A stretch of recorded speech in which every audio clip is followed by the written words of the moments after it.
বিজয় লাভের জন্য মানুষ কি না করে থাকে,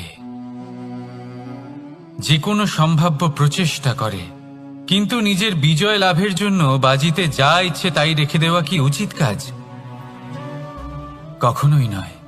নিজের হারানো সম্মান, নিজের হারানো সম্পত্তি, নিজের হারানো অধিকার ফিরে পাওয়ার শুধু একটাই পথ রয়েছে, আর তা হলো পুরুষার্থ,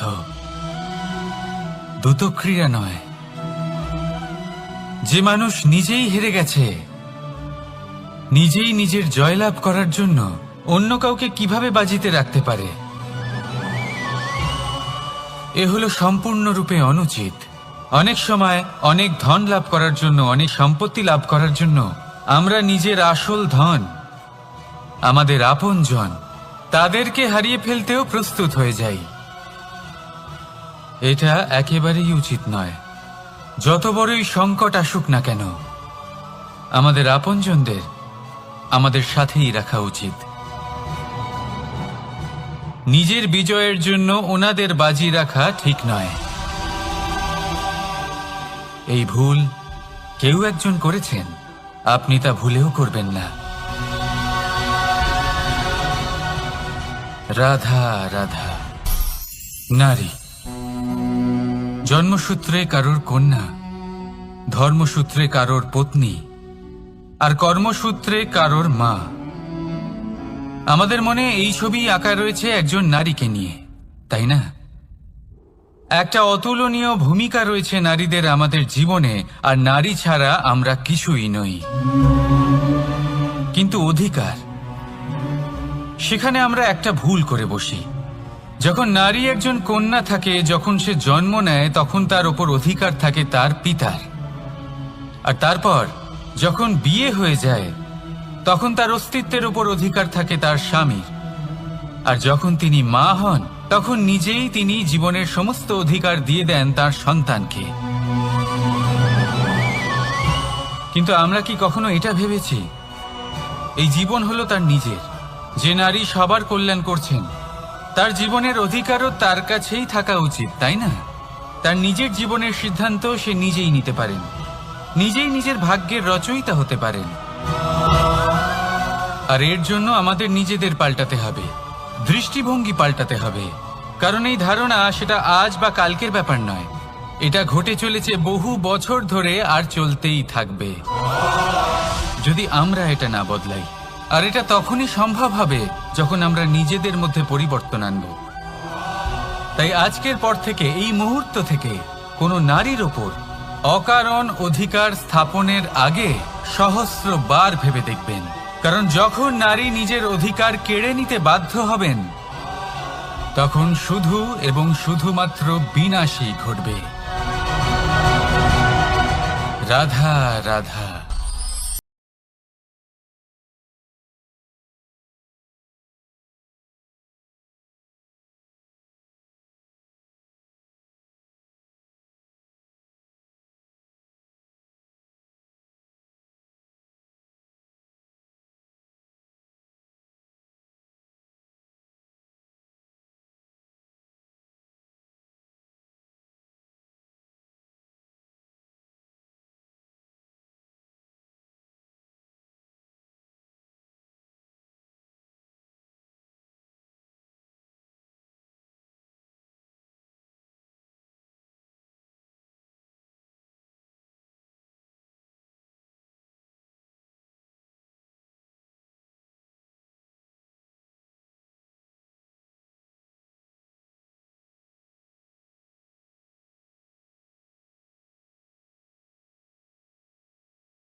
ওনাদের মাথায়, ওনাদের খোপায় মালা পরিয়ে দিয়ে ভাবেন যে ওনারা হলেন তাদের পায়ের ধুলোর সমান।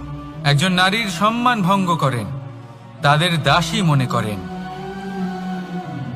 ভুলবেন না, যত্র নারীয়াস্ত পূজ্যন্তে রমন্তে তত্র দেবতা।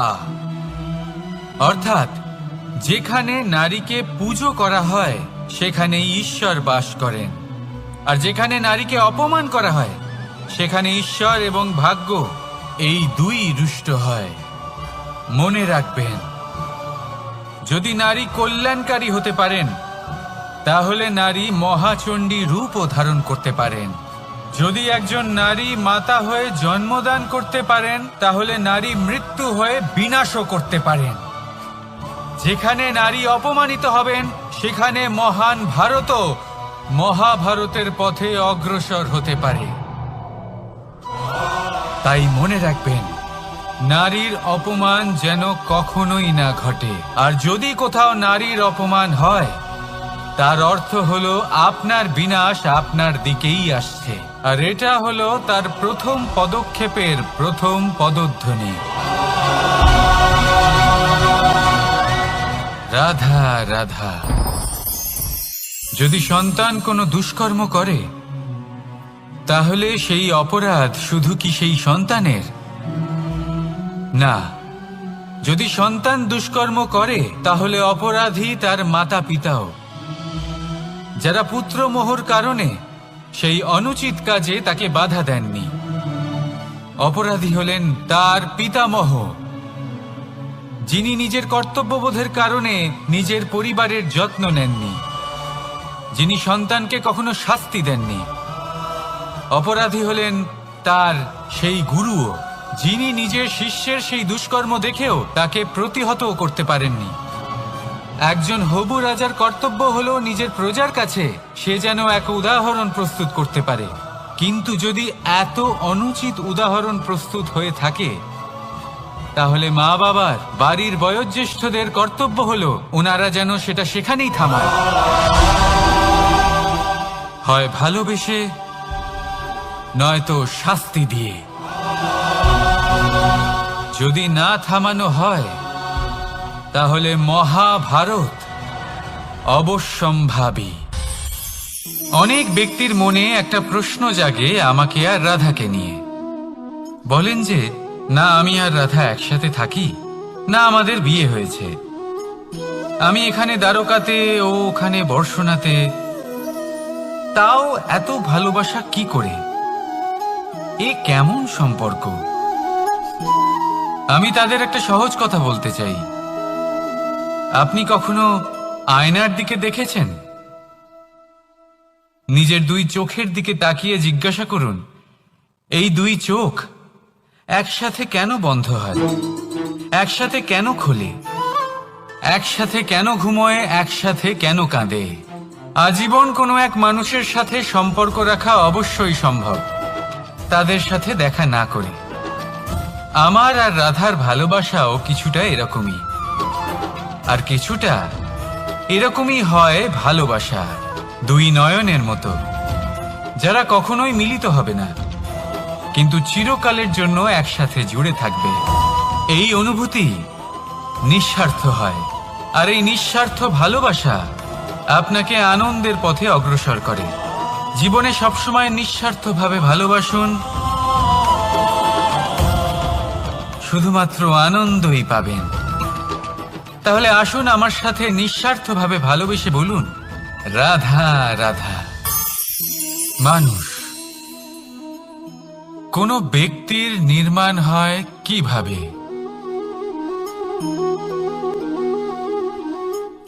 কেউ বলবেন পঞ্চতত্ত্বের দ্বারা, কেউ বলবেন আত্মা, দেহ ও চেতনার দ্বারা, কেউ বলবেন ঈশ্বরের কৃপার দ্বারা, তো কেউ বলবেন এই প্রকৃতির পরীক্ষার দ্বারা। না, মানুষের নির্মাণ হয়ে থাকে বিশ্বাস দ্বারা। ব্যক্তি তখনই গড়ে ওঠেন যখন ব্যক্তিত্ব থাকে, ঠিক কিনা? আর ব্যক্তিত্ব তখনই হবে আর সেরকমই হবে যেরকম বিশ্বাস আপনি নিজের উপরে রাখবেন। যদি আপনি মনে করেন আপনি বিষের ন্যায় হবেন তাহলে আপনি বিষাক্তই হবেন। যদি আপনি এটা মনে করেন যে আপনি অমৃতের ন্যায় হবেন তাহলে আপনি অমরই হয়ে যাবেন। যদি আপনি নিজের উপরে বিশ্বাস রাখেন যে আপনি সংসারের সব থেকে উঁচু পর্বতের শিখরে পৌঁছতে পারবেন তাহলে আপনি অবশ্যই পৌঁছবেন। যদি আপনার এরকম মনে হয় যে আপনি এরকম কখনো করতে পারবেন না তাহলে এরকম কখনোই হবে না। ভেবে দেখবেন, বিশ্বাসের মধ্যেই বিশ্ব বাস করে থাকে। তো আপনার অস্তিত্ব কেন করবে না? যেমন বিশ্বাস আপনি নিজের উপরে রাখবেন, তেমনই আপনি হয়ে উঠবেন। সেই জন্য নিজের উপরে বিশ্বাস রাখুন। আর হ্যাঁ, ভালোবেসে বলুন রাধা রাধা। শত্রুতা, একজন মানুষ অন্য মানুষের সাথে শত্রুতা করে বসেন। দুজন ঘনিষ্ঠ বন্ধু, এমনও এক সময় আসতে পারে যখন এনারা একে অপরের শত্রু হয়ে ওঠেন। এর অনেকগুলো কারণ হতে পারে, কিন্তু মূল কারণ হলো আলোচনা। আগে হ্যাঁ, আপনি যদি কারোর বিষয়ে আলোচনা করেন তাহলে সে আপনার শত্রু হয়ে যেতে পারে। এবার মনে একটা প্রশ্ন আসতে পারে যে এটা কিভাবে সম্ভব হতে পারে? আলোচনা, এটা তো অত্যন্ত জরুরি। যদি আমি নিজের বন্ধুর খারাপ কাজের বিষয়ে আলোচনাই না করি তাহলে সে শুধরবে কি করে? এ কথা সত্যি যে আলোচনা আবশ্যক, কিন্তু তার থেকেও বেশি গুরুত্বপূর্ণ এবং আবশ্যক হলো আপনার এই সিদ্ধান্ত এটাই যে আপনার এই আলোচনা কোন স্থানে করবেন। যদি এটা সবার সামনে করবেন ভাবেন, তাহলে তা অপমানও হয়ে যেতে পারে। যদি এটা আলাদাভাবে করেন তাহলে তা পরামর্শ হয়ে যায়। অপমান কেউ স্বীকার করতে পারেন না, কিন্তু পরামর্শ সকলের ভালো লাগে। তাহলে যদি আপন কারোর জন্য ভালো কিছু চান, কাউকে শুধরে দিতে চান, আর আপনার মনে হয় আলোচনা আবশ্যক, তাহলে সর্বপ্রথম সময়, পরিস্থিতি আর স্থানের কথা মনে রাখবেন। নয়তো এই আলোচনা আপনাকে খুব ভোগাতে পারে। তাহলে আসুন আমার সাথে ভালোবেসে বলুন রাধা রাধা। আপনার জীবনেও কি সমস্যা রয়েছে? অবশ্যই থাকবে। প্রত্যেকের জীবনেই সমস্যা থাকে। প্রত্যেক মানুষ জিজ্ঞাসাও করেন যে এই সমস্যা আসলে কি আর কেন আসে এ জীবনে। আপনাকে একটা কথা বলে দিই যে সমস্যা আসলে সেটা নয় যা আপনার পথে বাধা সৃষ্টি করে, বরং সমস্যা হলো সেটাই যেটা আপনি তখন দেখতে পান যখন আপনার একাগ্রতা আপনার পথ থেকে, আপনার লক্ষ্য থেকে সরে যেতে থাকে। আর এই সমস্যাগুলি দূর করার জন্য, এর সমাধান করার জন্য একটাই পথ আছে। নিজের সমস্ত ভাবনা আরো একবার একাগ্র করুন নিজের পথের দিকে, নিজের লক্ষ্যের দিকে। আপনার সমস্ত ভাবনা যদি কেন্দ্রীভূত হয় নিজের লক্ষ্যে, তাহলে এই সমস্যা দূরে থাকবে। যদি এরকম না হয়, যদি আপনার মন একটু অন্যদিকে চলে যায়, তাহলে এই সমস্ত সমস্যা আবার সামনে চলে আসে আর বাড়তেও থাকে। দেখুন, যেখানে আপনার লক্ষ্য রয়েছে, বাণ যদি সেখানেই চালাতে হয়, তাহলে দৃষ্টি তো সেদিকেই রাখতে হবে। তবেই তো আপনি সেই লক্ষ্য ভেদ করতে পারবেন।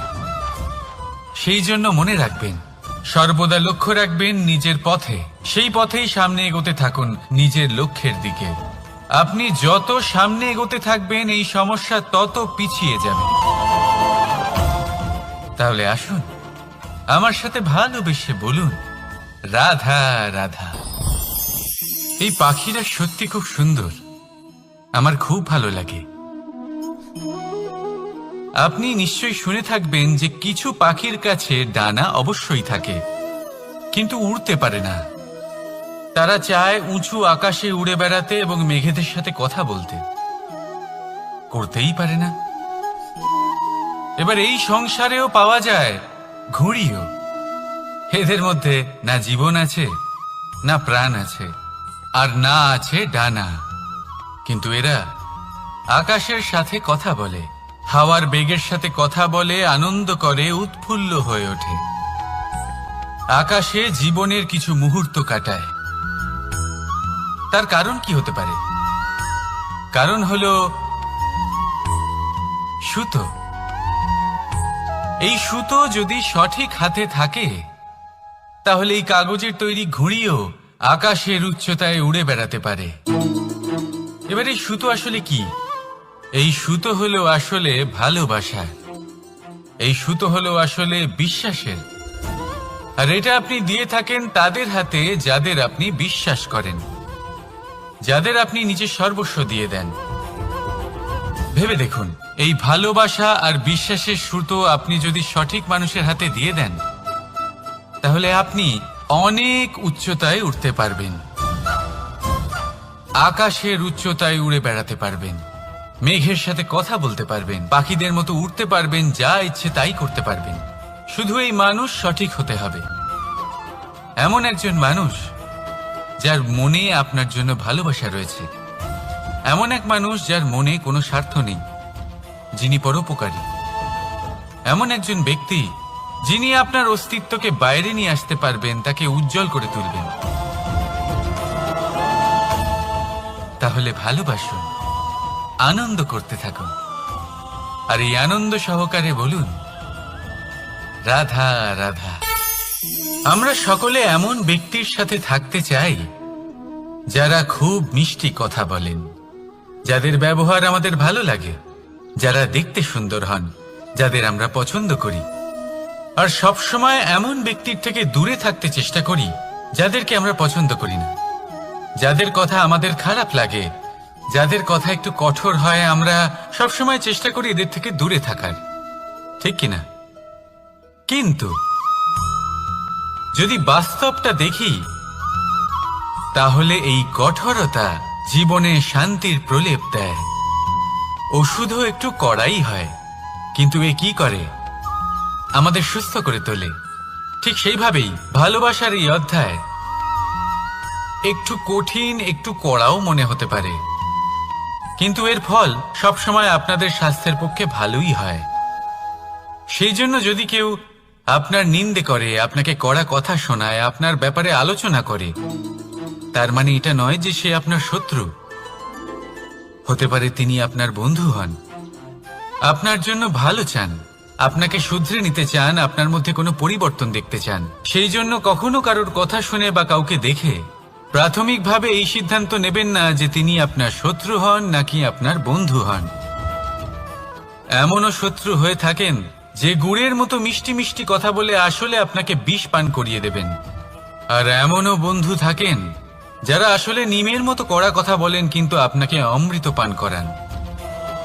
এদের মধ্যে পার্থক্য করতে জানতে হবে, কে আসলে শত্রু হন আবার কে আসলে মিত্র হন। এই পার্থক্য যখন আপনি করতে শিখবেন তখন আপনি এই সংসারের সব থেকে সুখী প্রাণী হয়ে উঠবেন। এই পার্থক্য বোঝা সহজ নয়, কিন্তু অবশ্যই আবশ্যক। রাধা রাধা। অসুখ। এমন কোনো মানুষ আছেন এই সংসারে যার অসুখ করে না? প্রত্যেক মানুষ কখনো না কখনো অবশ্যই অসুস্থ হয়েছে, তার এই শরীর রোগের শিকার অবশ্যই হয়েছে। এবারে দেখুন, এই রোগ আসে আবার এই রোগ চলেও যায়, কিন্তু সেই রোগ আমাদের কষ্ট দিতে কেন সক্ষম হয়? কারণ হলো স্বচ্ছতা। যদি এই স্বচ্ছতা শরীরে না থাকে তাহলে মানুষকে শারীরিক কষ্ট পেতেই হবে। ঠিক সেইভাবেই অত্যন্ত প্রয়োজনীয় হলো এই স্বচ্ছতা যেন মনেও থাকে। যদি এই স্বচ্ছতা মনে না থাকে তাহলে মানুষ চারিত্রিকভাবে কষ্ট সহ্য করেন। এবারে নিবারণ কি হতে পারে? বড়ই সহজ এর উপশম। যদি রোগ শরীরে হয় তাহলে সর্বপ্রথম স্বচ্ছতা বজায় রাখতে শিখুন, এই শরীরকে পরিষ্কার রাখতে শিখুন। বিচক্ষণতার সাথে এই রোগের সম্মুখীন হন, ভয় পাওয়ার কোনো দরকার নেই। ব্যায়াম করতে থাকুন, সব ঠিক হয়ে যাবে। সেইভাবেই যদি এই অসুখ মনে হয় তাহলে কি করা যায়? সর্বপ্রথম তার আধারের উপরে নজর দিন। আপনার এই আধারই হলো আপনার আহার। যা আপনি আহার করবেন সেরকমই মানুষ হয়ে উঠবেন। সেইভাবেই আপনি যেরকম ভাবেন সেরকমই মানুষ হয়ে উঠবেন। সেই জন্য নিজের ভাবনাকে শুভ করুন, নিজের দৃষ্টিভঙ্গিকে শুভ করে তুলুন, সবকিছু সঠিক হবে। আপনার আমার সবার মধ্যেই এক রাক্ষস বাস করে, তার সম্মুখীন হন, তাকে পরাস্ত করুন। তাহলে এই রোগ সে শরীরেই হোক বা মনের মধ্যে, যদি সঠিক সময় তাকে আটকানো না যায় তাহলে যে কোনো সময় তা মহামারীর রূপ ধারণ করবে।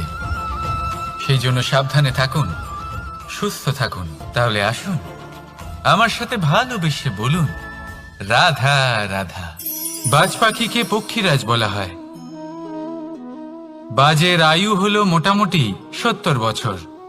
এবার 40 বছর হতে হতেই ওদের পালক লম্বা এবং ভঙ্গুর হয়ে যেতে থাকে, ঠোঁট বেঁকে যায়, ডানা ভারী হয়ে যায়, অর্থাৎ আগের মতো উড়তে পারে না, সেই শক্তি থাকে না।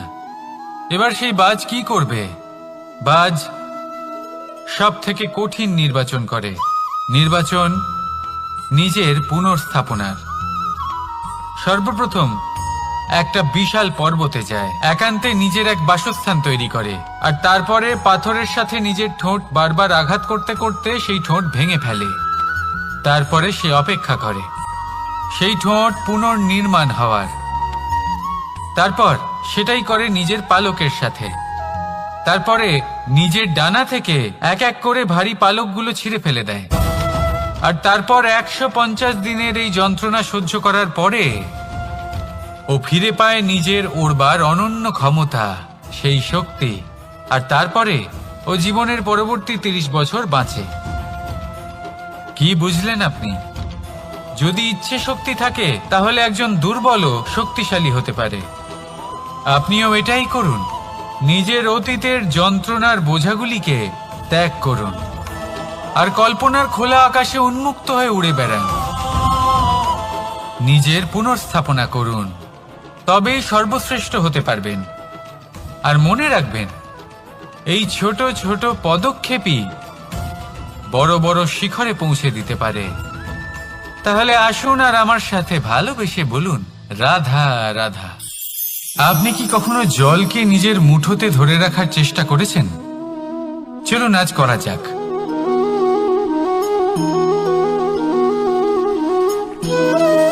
যদি আপনি নিজের মুঠো জোরে বন্ধ করেন, জল ধরে রাখতে পারবেন না। যদি আপনি তাকে এমনি বইতে দেন, তাহলে ও নিজের পথ নিজেই করে নেবে আর আপনার হাতেও থেকে যাবে। আমাদের জীবনও হলো কিছুটা এরকম, জলের মতো। নিজের পথ নিজেই করে নেয় এই জীবন। প্রত্যেক সমস্যার সমাধান নিজেই করে নেয় এই জীবন। তাই জীবনে যখন কোনো পরিস্থিতি আমাদের প্রতিকূল হয়ে থাকে, কিছুই হয়তো আমরা বুঝতে পারছি না, কিছুই যখন বসে থাকে না, তখন আমরা হতাশ হয়ে পড়ি, নিরাশ হয়ে পড়ি। আর এটাই করা উচিত নয়। শান্ত মনে দেখতে হবে যে এই জীবনে আসলে কি ঘটে চলেছে। কষ্ট সবাই ভোগ করেন। কষ্ট পেলে কেউ রেগে যান, রেগে গিয়ে পরাক্রম দেখান।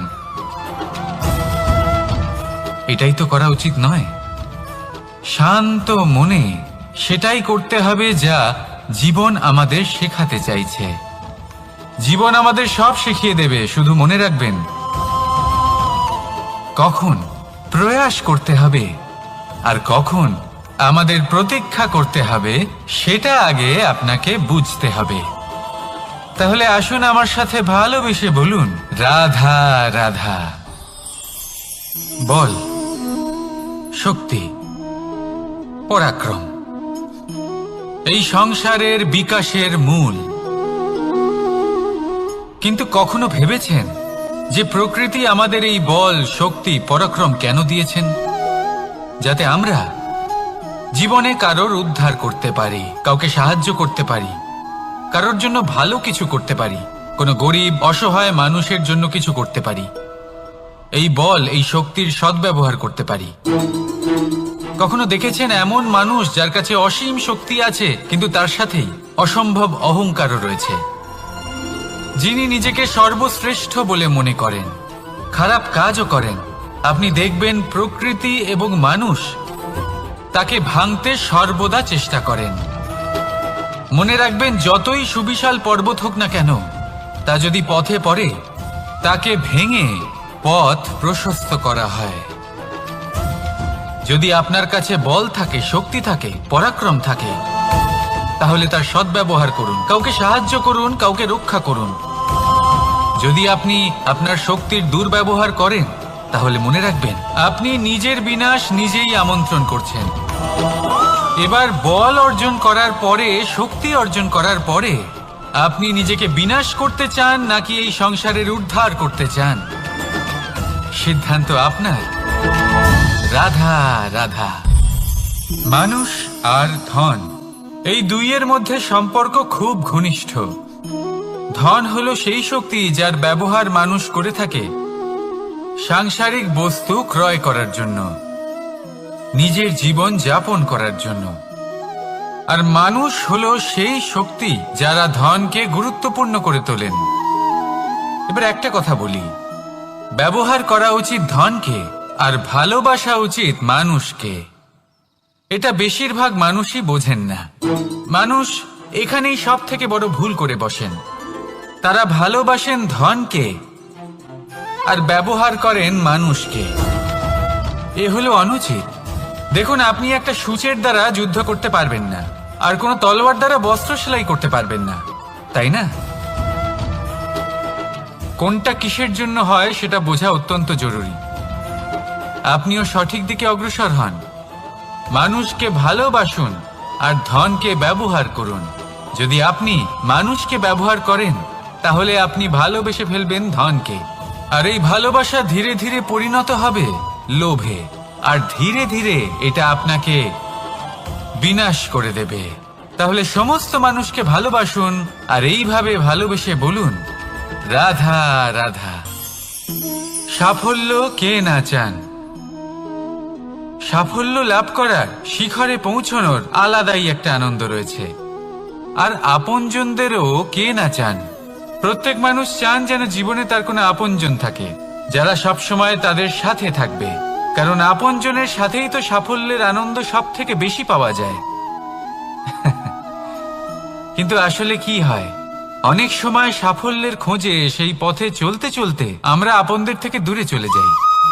না চাইতেও দূরে চলে যেতে হয়, ওনাদের সাথে সময় কাটাতে পারি না। আর আমরা ভুলে যাই যে সাফল্যের আসল আনন্দ আপনজনদের সাথেই পাওয়া যায়। সফল হওয়ার পরে আপনদের সাথে দেখা হলে তাদের চোখে আমাদের জন্য যে আবেগ থাকে, যে সম্মান, যে প্রেম থাকে, সেটাই হলো আসল পুরস্কার। আমরা সেই কথা ভুলে যাই এবং একা হয়ে পড়ি। বেশিরভাগ সময় এটাই হয়। বেশিরভাগ সময় সফল মানুষগুলি একা হয়ে যান। এবার আপনি কি চান? আপনি অসফল হয়ে দিনগুলি একাকিত্বে কাটাতে চান, নাকি সফল হয়ে আপনজনদের সাথে আনন্দে থাকতে চান? সেই সিদ্ধান্ত আপনার। সাফল্যের পেছনে ছুটুন, নিজেকে উজাড় করে দিন, কিন্তু আপনজনদের সঙ্গ ত্যাগ করবেন না। সেই আপনজন যারা আপনার সাফল্যের জন্য দায়ী, সেই আপনজন যিনি আপনার সাফল্যে আনন্দ পান, সুখ লাভ করেন, তাদের কখনো ত্যাগ করবেন না। আসুন আমার সাথে ভালোবেসে বলুন, রাধা রাধা। ভগবান আর ভক্ত যখন এক আকার হয়ে যায়, যখন ভক্ত তার ভগবানের প্রতি এবং নিজের জীবনের উদ্দেশ্যের প্রতি সম্পূর্ণরূপে সমর্পিত হয়, তখন জন্ম নেয় ভক্তি। এই সংসারের সমস্ত আশা হয়তো আপনার সঙ্গ ত্যাগ করে দিতে পারে, তখনও ভক্তি সাথে থাকবে। ভক্ত আর ভগবান যখন এক আকার হয়ে যায়, তাদের মধ্যে কোনো পার্থক্য থাকে না। তারা এক হয়ে যায়, এক ব্যক্তিত্ব, এক অস্তিত্ব।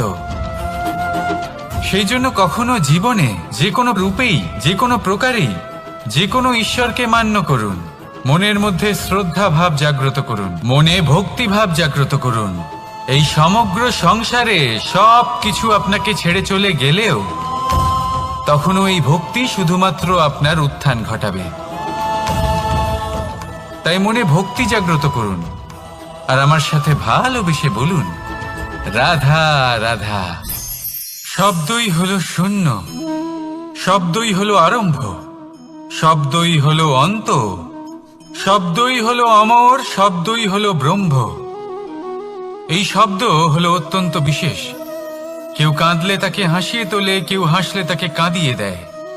কারোর মনে উদ্দীপনা জাগিয়ে তুলতে পারে, আবার কারোর মনে কাঁটা হয়ে বিঁধে থাকতে পারে। একটা অত্যন্ত গুরুত্বপূর্ণ কথা যা বোঝা অত্যন্ত আবশ্যক।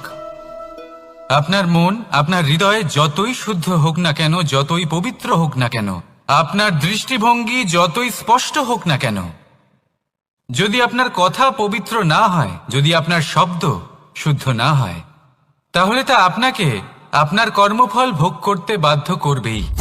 একটা সহজ উদাহরণ দিই। আপনার জীবনে এমন কেউ অবশ্যই থাকবেন যাকে আপনি পছন্দ করেন না, যিনি হয়তো অধর্মী মানুষ, যিনি হয়তো দুর্বুদ্ধি সম্পন্ন মানুষ, কিন্তু তার জন্য অপশব্দ প্রয়োগ করলে তার মধ্যে কোনো পরিবর্তন আসবে না, তার মানসিকতা বদলাবে না, শুধু মনে প্রতিশোধ স্পৃহা জেগে উঠবে, মনে হিংসা জাগবে, আর কিচ্ছু নয়। সেই জন্য নিজের শব্দকে নিয়ন্ত্রণ করুন, নিজের কথা সংযত করুন। শ্রেষ্ঠ থেকে শ্রেষ্ঠতর মানুষকেও সাবধানী হতে হয়, কারণ যদি এই শব্দের প্রয়োগ সঠিক না হয়, তাহলে আজীবন মানুষকে নির্বাক হয়ে থাকতে হতে পারে। তাহলে নিজের শব্দ নিয়ন্ত্রিত রাখুন, নিজের কথাকে শুভ করুন, এতে প্রেমবোধ জাগিয়ে তুলুন, আর সেই প্রেমবোধ নিয়েই বলুন রাধা রাধা। বরদান এবং অভিশাপ, এই দুই হলো একই মুদ্রার দুটি পিঠ। এই বরদান আমরা অনেক কারণে পেতে পারি, কখনো নিজের পরিশ্রমের কারণে, কখনো নিজের তপস্যার কারণে, কখনো আমাদের পূর্বপুরুষদের কর্ম ও তপস্যার কারণে। কিন্তু এই বরদান কতক্ষণ বরদান থাকবে তা আমরা নিশ্চিত করতে পারি না, তা সুনিশ্চিত করে শুধুমাত্র আমাদের কর্ম। যদি আপনাকে উদাহরণ দিই, আপনি রেশমের কীট দেখেছেন? ও বরদান পেয়েছে যে ও নিজের সুরক্ষার জন্য খোলস বানাতে পারে। এবারও তাতে এত মত্ত হয়ে যায় যে এমন এক আবরণ বানিয়ে ফেলে যাতে সে নিজেই আবদ্ধ হয়ে চাপা পড়ে মরে যায়। এটার তাৎপর্য কি? তাৎপর্য খুবই সরল। গর্ব করা খুবই ভালো, কিন্তু অহংকার করা কখনোই উচিত নয়। যদি অহংকার মনের মধ্যে প্রবেশ করে, তাহলে এই বরদান অভিশাপে পরিণত হতে সময় লাগে না। আর যদি কর্মশ্রেষ্ঠ হয়, তাহলে অভিশাপও বরদানে পরিণত হয়।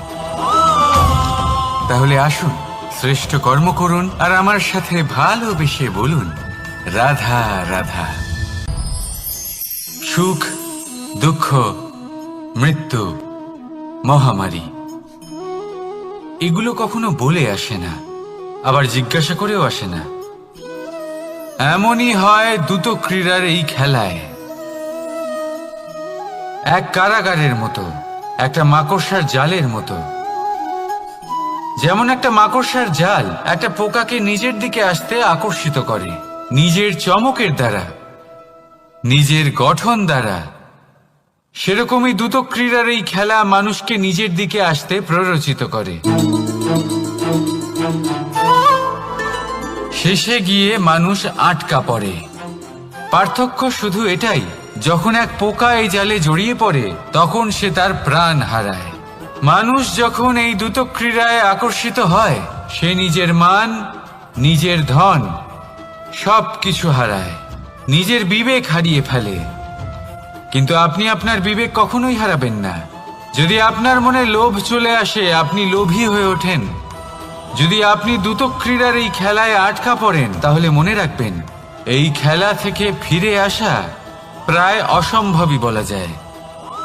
নিজের বিবেক কখনো হারাতে দেবেন না, কারণ বিনাশ আসার প্রথম লক্ষণ হলো বিবেকের বোধ চলে যাওয়া। এই প্ররোচনায় কখনো পা দেবেন না। আর আমার সাথে ভালোবেসে বলুন রাধা রাধা। বিজয়, বিজয় লাভের জন্য মানুষ কি না করে থাকে, যে কোনো সম্ভাব্য প্রচেষ্টা করে। কিন্তু নিজের বিজয় লাভের জন্য বাজিতে যা ইচ্ছে তাই রেখে দেওয়া কি উচিত কাজ? কখনোই নয়। নিজের হারানো সম্মান, নিজের হারানো সম্পত্তি, নিজের হারানো অধিকার ফিরে পাওয়ার শুধু একটাই পথ রয়েছে, আর তা হলো পুরুষার্থ, দ্রুত ক্রীড়া নয়। যে মানুষ নিজেই হেরে গেছে, নিজেই নিজের জয়লাভ করার জন্য অন্য কাউকে কিভাবে বাজিতে রাখতে পারে।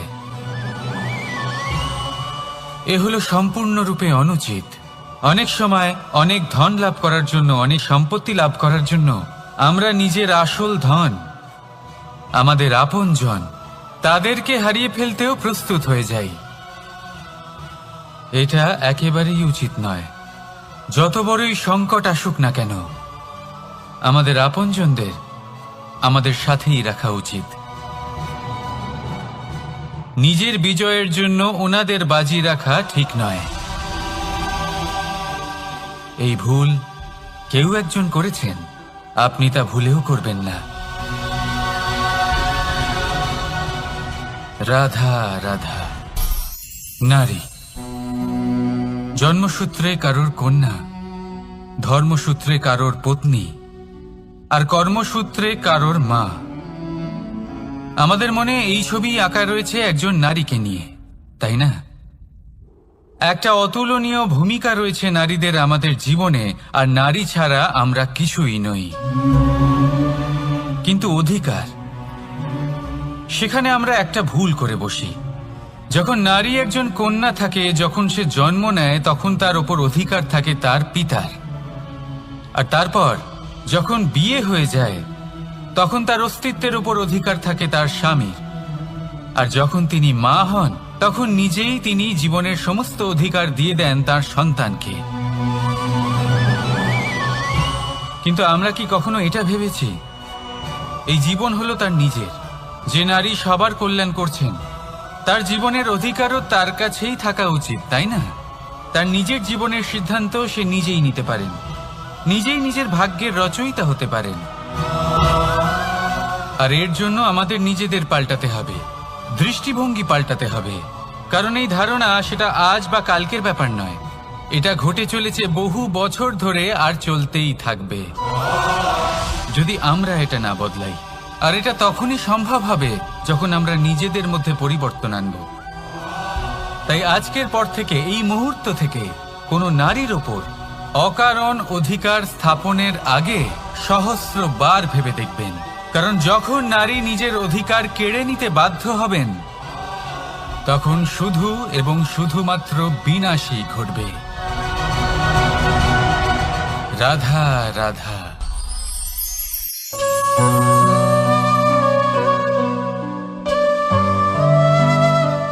নারী, পুরুষরা যাকে নাম দিয়েছেন ত্রিয়া, কেন দিয়েছেন, কে দিয়েছেন, কেউ তা জানে না। কথায় আছে, পুরুষরা ভাবেন যে ত্রিয়া, ভাবেন একরকম, বলেন অন্য কিছু, আর করেন অন্য কিছুই। কিন্তু সত্যিটা কি এটাই? আসল সত্যি হলো এটাই যে ত্রিয়া হলো সেই চরিত্রহীন পুরুষ, আর কেউ নয়। সেই পুরুষ যারা নারীকে বলেন যে আপনি হলেন মা, আপনি হলেন দেবী, আপনি হলেন বোন। আর ভাবেন কি? ভাবেন যে এই নারী হলো আমাদের পায়ের ধুলো, আর কিচ্ছু নয়। আর কি করেন? ওনাদের মাথায়, ওনাদের খোপায় মালা পরিয়ে দিয়ে ভাবেন যে ওনারা হলেন তাদের পায়ের ধুলোর সমান। একজন নারীর সম্মান ভঙ্গ করেন, তাদের দাসী মনে করেন। ভুলবেন না, যত্র নারী আস্ত পূজ্যন্তে রমন্তে তত্র দেবতা। অর্থাৎ যেখানে নারীকে পুজো করা হয়, সেখানেই ঈশ্বর বাস করেন। আর যেখানে নারীকে অপমান করা হয়, সেখানে ঈশ্বর এবং ভাগ্য এই দুই রুষ্ট হয়। মনে রাখবেন, যদি নারী কল্যাণকারী হতে পারেন, তাহলে নারী মহাচণ্ডী রূপও ধারণ করতে পারেন। যদি একজন নারী মাতা হয়ে জন্মদান করতে পারেন, তাহলে নারী মৃত্যু হয়ে বিনাশও করতে পারেন। যেখানে নারী অপমানিত হবেন, সেখানে মহান ভারতও মহাভারতের পথে অগ্রসর হতে পারে। তাই মনে রাখবেন, নারীর অপমান যেন কখনোই না ঘটে। আর যদি কোথাও নারীর অপমান হয়, তার অর্থ হলো আপনার বিনাশ আপনার দিকেই আসছে। আর এটা হলো তার প্রথম পদক্ষেপের প্রথম পদধ্বনি। রাধা রাধা।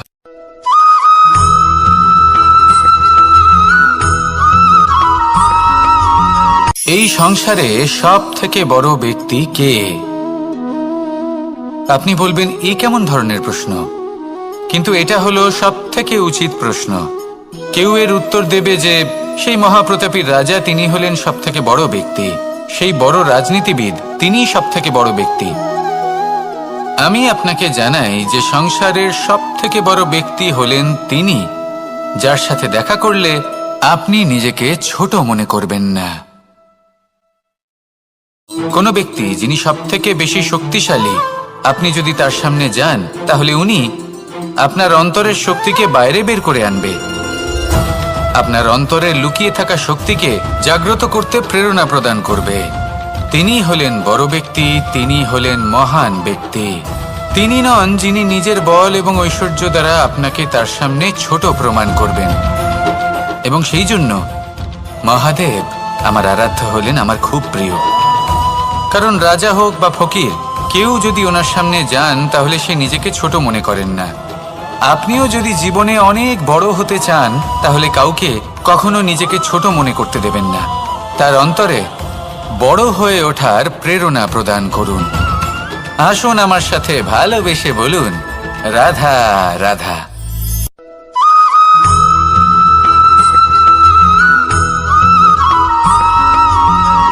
জীবন কিসের উপর নির্ভরশীল? ধনের উপর?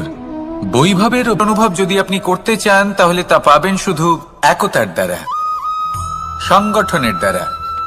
যদি আপনাকে উদাহরণ দিই, নিজের এই হাতটাকে দেখুন, 5টা আঙুল রয়েছে। কোনো একটা বস্তুকে নিজের একটা আঙুল দ্বারা তুলে ধরার চেষ্টা করে দেখুন, বড়ই কষ্ট হবে। তখন আপনি বুঝতে পারবেন যখন এই 5টি আঙুল একত্রিত হয় তখন কোনো কাজ কতটা সহজ হতে পারে। এটাই হলো শক্তি, একতার। সব থেকে ভালো উদাহরণ যদি আপনাকে দিই তাহলে বাঁশি। এই বাঁশি থেকে অত্যন্ত মধুর সুর নির্গত হয় যা সবার মন প্রসন্ন করে দেয়। এই কথা সত্যি, কিন্তু এই বাঁশি আমি একটা বা দুটো আঙুল দিয়ে বাজাতে পারবো না। আমাকে প্রত্যেকটা আঙুল ব্যবহার করতেই হবে, তবেই এর থেকে মধুর সুর নির্গত হবে যা সকলকে প্রসন্ন করবে, ঠিক কিনা? ঠিক এইভাবেই যদি আপনি চান যে আপনার জীবনরূপী বাঁশি থেকেও মধুর সুর নির্গত হোক বা সবার মনকে প্রসন্ন করে তুলুক, তাহলে আপনাকেও জীবনে একতা নিয়ে আসতেই হবে। আপনি একাও কর্ম করতে পারেন, পথ চলতেও পারেন, সামনেও এগোতে পারেন, সাফল্যও লাভ করতে পারেন। কিন্তু যখন সকলে একসাথে এগোবেন, সেই পথে চলবেন, সেই কর্মই করবেন, তখন লক্ষ্যে অবশ্যই পৌঁছবেন, সাফল্য অবশ্যই লাভ করবেন। কিন্তু সেই সাফল্য এবং তার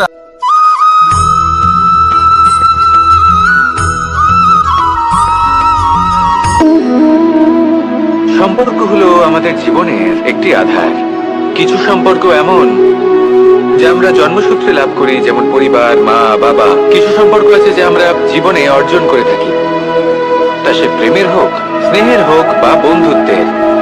এই সকল সম্পর্ক লাভ করার বা গড়ে তোলার 5টি ধাপ রয়েছে। প্রথম ধাপ, কোনো ব্যক্তির সাথে আলাপ হওয়া, তার সাথে কথা বলা বা তাকে দেখা।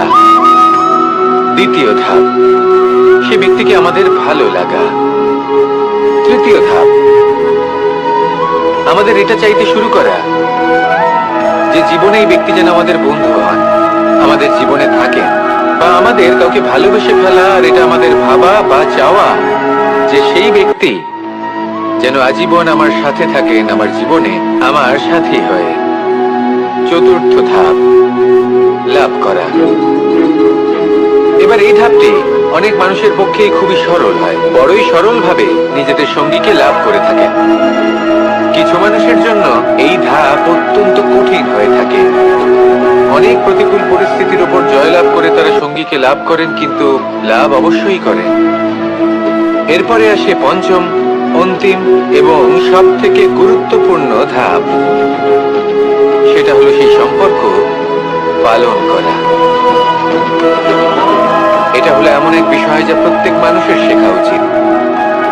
যদি ব্যক্তি নিজের জীবনে সম্পর্ক রক্ষা করতে শিখে যান, তবে প্রত্যেক সম্পর্ক তার জীবনকে স্বর্গ করে তুলবে। আসুন আর আমার সাথে ভালোবেসে বলুন, রাধা রাধা।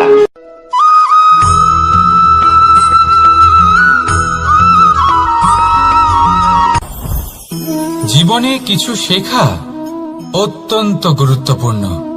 এবার কি কি শিখতে হবে সেই সব শেখানোর জন্য অনেক শিক্ষক রয়েছেন, কিন্তু কি শিখবেন না আর কি করবেন না এটা আমাদের নিজের অভিজ্ঞতা দিয়ে শিখতে হয়। কিন্তু তার মানে এটা নয় যে যদি আপনাকে শিখতে হয় যে আগুনের তাপ কতটা, আপনাকে আগুনের মধ্যে হাত দিতে হবে। না, অন্য কারোর অভিজ্ঞতা দ্বারাও শিখতে পারেন। প্রশ্ন শুধুমাত্র একটাই যে আপনি কি শিখতে চান নাকি চান না। যদি আপনি এটাই ভাবেন যে আমি শুধুই নিজের অভিজ্ঞতা দ্বারাই শিখতে চাই, তাহলে জীবনকাল ছোট মনে হবে, অনেক কিছুই শিখতে পারবেন না। তাই নিজের সাথে সাথে বড়দের অভিজ্ঞতা দ্বারাও শেখা শুরু করে দিন। এই সংসারের অভিজ্ঞতা দ্বারা শিখতে শুরু করে দিন। আর এটা নিশ্চিত রূপে শেখা আবশ্যক যে কখন কি করবেন না, কোথায় থামতে হবে আর কোথায় থামবেন না। তাহলে আসুন আর আমার সাথে ভালোবেসে বলুন, রাধা রাধা।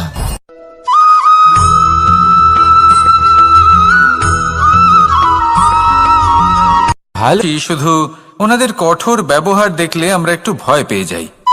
এবার ওনাদের এই কঠোর ব্যবহার আমাদের ভালো না লাগলেও অত্যন্ত আবশ্যক, কারণ মাতার থেকে আমরা যে শক্তি লাভ করি তা যেন নিয়ন্ত্রণ হারিয়ে বিধ্বংসী না হয়ে ওঠে।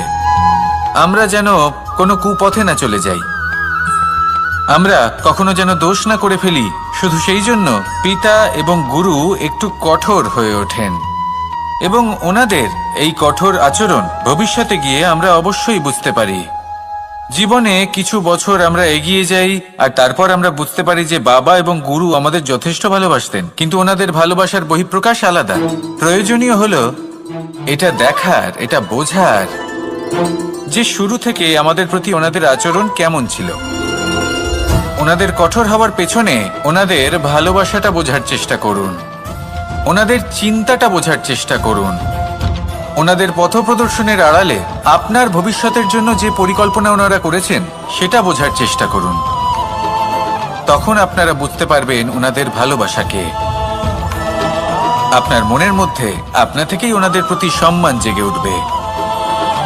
নিজের পিতা এবং নিজের গুরু এই দুজনের প্রতি কৃতজ্ঞতা প্রকাশ করুন আর আমার সাথে ভালোবেসে বলুন, রাধা রাধা।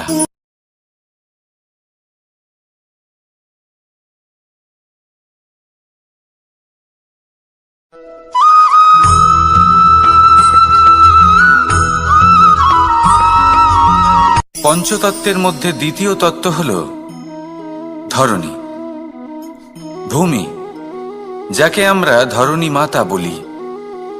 এই ধরণী ধৈর্য ধারণ করে, আর এর ওপরেই আমাদের সমগ্র সংসার নির্ভরশীল।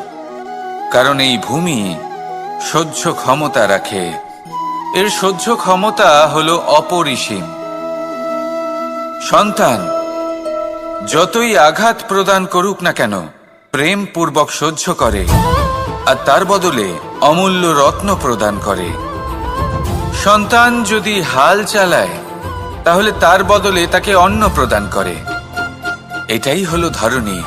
এবার এর থেকে আমরা কি শিক্ষা পেতে পারি? এটাই যে কারোর জন্য কিছু করা বা কাউকে কিছু দেওয়া মনে কোনো কামনা ছাড়াই। আর এই কথাটা বুঝে যান, যদি কারোর জন্য কামনা না রেখে বা কোনো পাওয়ার আশা না রেখে কারোর জন্য কিছু করেন বা কারোকে কিছু দেন, যদি এটা আপনি শিখতে পারেন তবে আপনি ভালোবাসতে শিখে গেছেন। আর সেই জন্যই এই ধরিত্রীকে মাতা বলা হয়। কারণ মাতা শুধু উনি নন যিনি গর্ভে সন্তানকে ধারণ করেন, মাতা তো উনিও যিনি জীবন বাঁচতে শেখান, যিনি জীবন বাঁচার উদাহরণ প্রদান করেন। তাহলে ধরণীর থেকে এই নিঃস্বার্থ ভাব শিখুন, নিঃস্বার্থ ভালোবাসা শিখুন, আর এই ভালোবাসার সাথেই বলুন, রাধা রাধা।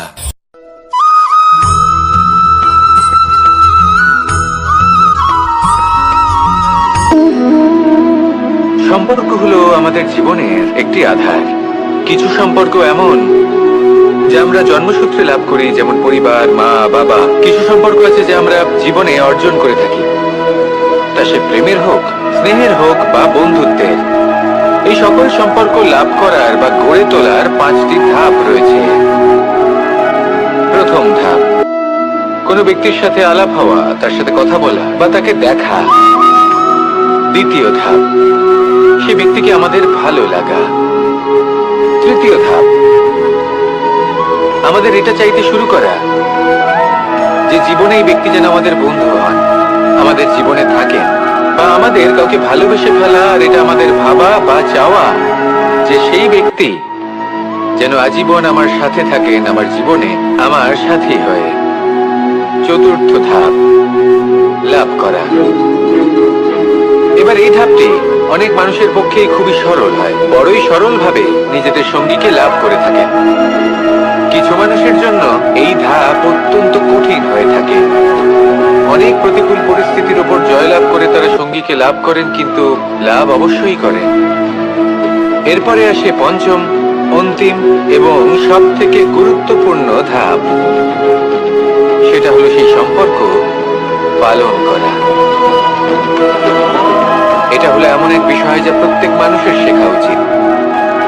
যদি ব্যক্তি নিজের জীবনে সম্পর্ক রক্ষা করতে শিখে যান, তবে প্রত্যেক সম্পর্ক তার জীবনকে স্বর্গ করে তুলবে।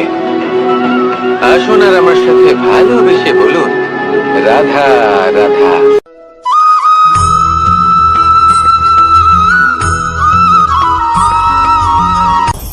আপনি কখনো পর্বতের শিখরে উঠেছেন? আপনি দেখতে পাবেন পর্বতের পদতলে প্রচুর সুন্দর ফুল রয়েছে, সবুজ বনানী রয়েছে।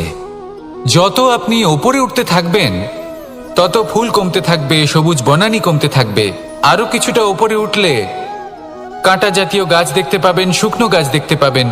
আরো যদি ওপরে ওঠেন তাহলে পাষাণ দেখতে পাবেন। আরো ওপরে উঠলে হিমখণ্ড দেখতে পাবেন। এই যে পর্বত, তা মনুষ্য জীবনের সবথেকে উত্তম উদাহরণ। মানুষ যখন সাফল্যের শিখরে পৌঁছতে চান, মহানুভবতার শিখরে পৌঁছতে চান, পথে যত আস্তে আস্তে উপরে উঠতে থাকেন, ততই ভৌতিক বস্তু তার থেকে বিচ্ছিন্ন হতে থাকে। যদি তিনি সেই ভৌতিক বস্তুগুলি ত্যাগ না করতে পারেন, তাহলে কখনোই সেই স্থানে পৌঁছতে পারবেন না। আর মানুষ যদি উচিত ত্যাগ করতে পারেন, পথে অগ্রসর হতে থাকেন, এগোতে থাকেন, তাহলে একদিন না একদিন তিনি মহানুভবতার, জ্ঞানের, সাফল্যের হিমের স্বাদ অবশ্যই লাভ করবেন। মনে রাখবেন, মানব জীবনে ত্যাগ হলো অত্যন্ত গুরুত্বপূর্ণ অংশ। আসুন আমার সাথে ভালোবেসে বলুন, রাধা রাধা।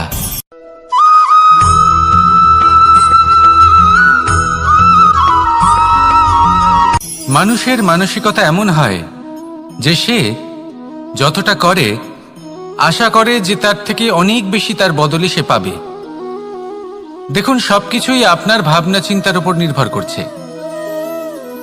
আপনি যদি ফলের বিষয়ে ভেবে কর্ম করতে থাকেন, তাহলে সেটা অনুচিত। জীবনের আসল আনন্দ হলো নিজের কর্ম করতে থাকা, ফলের চিন্তা করা উচিত নয়।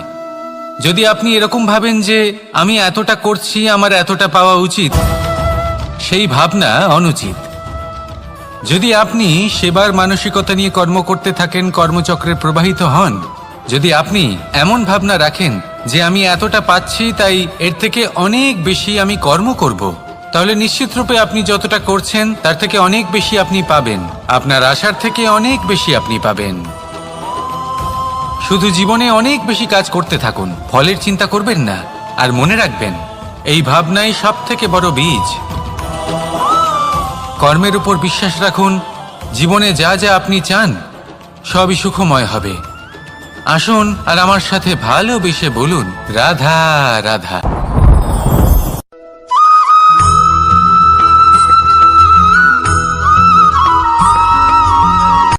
সূচের শেষে একটি ছিদ্র থাকে, যার দ্বারা আমরা এই সুতো পরাতে পারি। আর তারপর সূচের সাহায্যে এই সুতো দিয়ে বস্ত্র সেলাই করা যায়।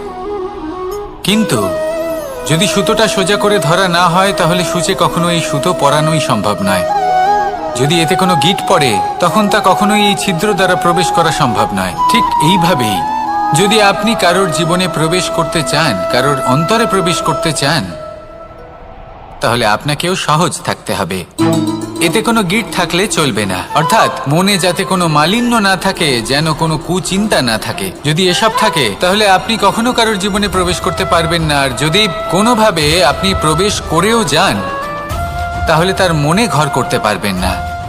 নিজেকে এই সুতোর মতন করে তুলুন, সহজ।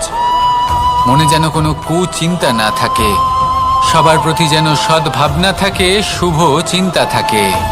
এমনটা করতে থাকুন। এমন একটা দিন আসবে যেদিন এই সমস্ত সংসারের ব্যক্তির মনে আপনি বাস করবেন, আর তখন এই মন প্রসন্ন হয়ে বলবে, রাধা রাধা।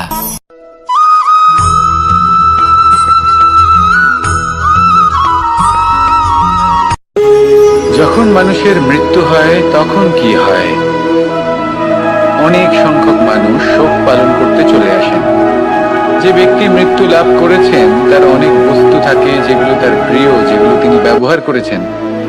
তার শয্যা, তার বস্ত্র, তার আভূষণ সবকিছু তার থেকে বিচ্ছিন্ন করা হয় এবং খালি হাতে তাকে শ্মশানের উদ্দেশ্যে রওনা করা হয়। আমি আপনাকে এই প্রশ্ন করতে চাই, আপনি এই সংসারে কি অর্জন করেছেন? ধন সম্পত্তি, বস্ত্র, আভূষণ, এই সবকিছু যে আপনি অর্জন করেছেন, আপনার মৃত্যুর পরে তা আপনার থেকে দূর হয়ে যাবে। এর উত্তর হলো একটাই, আপনার কর্ম। শুধু সেটাই আছে যা একান্ত আপনার, আর শুধু সেটাই এই সংসার থেকে চলে যাওয়ার পরেও সংসারেই জীবিত থাকবে।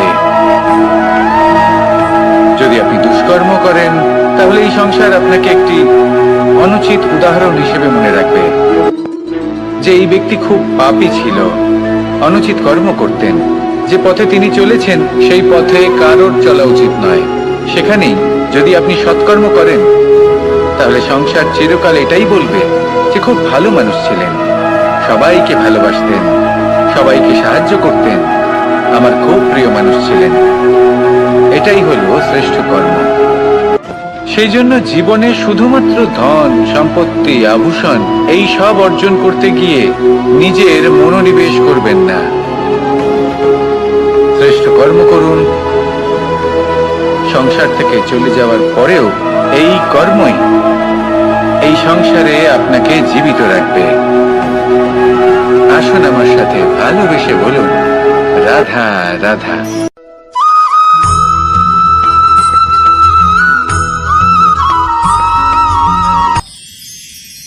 মানুষ তার জীবনে দুই ধরনের পরিস্থিতিকে খুব ভয় পায়। এক, কোনো কারণবশত কারোর সামনে নত হওয়া। দুই, কোনো কারণে নিজের চরিত্র থেকে, নিজের মূল্যবোধ থেকে বিচ্যুত হওয়া। এবার কেন হয় এরকম যে কথায় কথায় কারোর সামনে নত হতে হয়? কেন বারংবার নিজের চরিত্র থেকে চ্যুত হতে হয়? এরকম কেন হয়?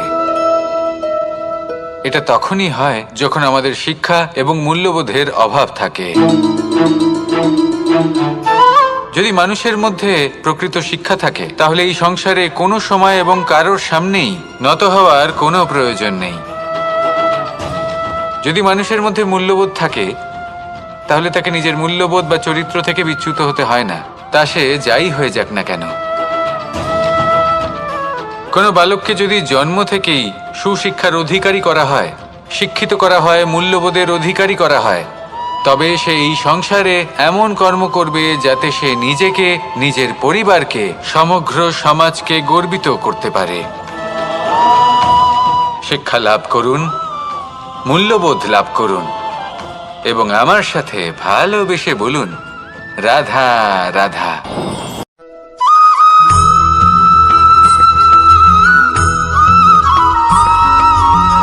কথায় আছে যে এমন কোনো অক্ষর নেই যার দ্বারা কোনো মন্ত্র হয় না। এমন কোনো বনস্পতি নেই যা নিজেই একটা ঔষধি নয়। পৃথিবীর এমন কোনো ব্যক্তি নেই যার মধ্যে কোনো যোগ্যতা থাকে না। শুধু প্রয়োজন হলো যে ব্যক্তিকে আমরা খুঁজে চলেছি তাকে সঠিকভাবে চিনে নেওয়া। যদি তার যোগ্যতা, তার বিশেষত্ব আমরা বুঝতেই না পারি তাহলে আর লাভ কি রইল? এই সংসারে এমন অনেক ব্যক্তি রয়েছেন যারা ছোট